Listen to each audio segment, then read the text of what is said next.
Hi guys, shalom shalom with a grateful heart and another session again for the word of God, because this will be about Judas. Yes, Judas Iscariot, the well-known traitor of Jesus Christ, the one who betrayed him, one of the disciples, and other blah blah blah. So I have come to this post in IG saying na why Judas? Out of all 12 disciples, why Judas? Bakit siya yung nagha-handle ng pera? Bakit siya yung nagha-handle ng pera nila? Bakit siya yung nagmamanage ng finances nila? Knowing that Judas has a love for money and knowing that Judas was a thief, because even before he betrayed Jesus Christ, he was already stealing from the ministry of Jesus Christ. So why not Matthew, the tax collector who manages money, who is so good at finances? Why Judas Iscariot? Di ba si Jesus Christ, He knows our heart. He knows the posture of our heart. So, bakit nilagay ni Jesus sa posisyon si Judas, wherein napakalapit niya doon sa own temptation?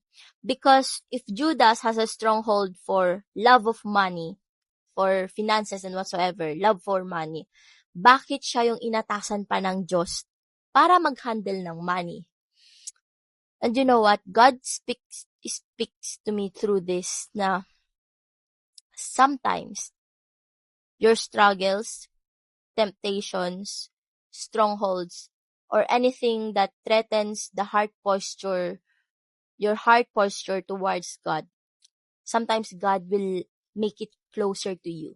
So for example, you have a stronghold with alcoholism. Sometimes God will put you in a situation wherein you are surrounded with friends who are also alcoholic, or you are in a certain event wherein people are offering you this certain drink or alcohol.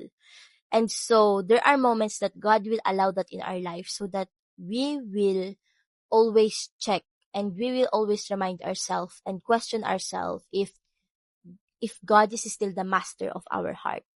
And for Judas, he missed that point because he think God doesn't know, but God is all-knowing. He is all-knowing and omnipotent. So God probably know that Judas was already stealing from him. And you know the confidence of God, not because he trusts Judas that he will not do it. It's because God always give us chances to change, chances to be willing for Him to transform us. God always give us chances. So for example, guys, you